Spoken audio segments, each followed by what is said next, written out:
আয়াত ৭৩ ফাকুলনা যরিবুহু বিবাযিহা কাযালিকা ইউহয়িল্লাহুল মাউতা ওয়া ইউরীকুম আয়াতিহি লাআল্লাকুম তা'কিলুন।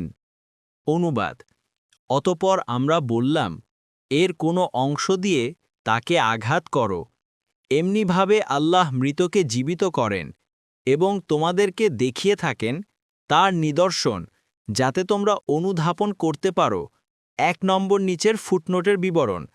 সানকৃতি বলেন, এ আয়াত থেকে জানা গেল যে বনি ইসরায়েলের মৃত ব্যক্তিকে জীবিত করতে সক্ষম হওয়ার অর্থই জন্মের পরে পুনরুত্থানের প্রমাণ সাব্যস্ত হওয়া।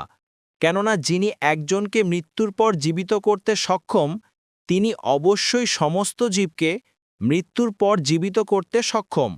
অন্য আয়াতে আল্লাহ বলেন, তোমাদের সবার সৃষ্টি ও পুনরুত্থান একটি প্রাণের সৃষ্টি ও পুনরুত্থানেরই অনুরূপ।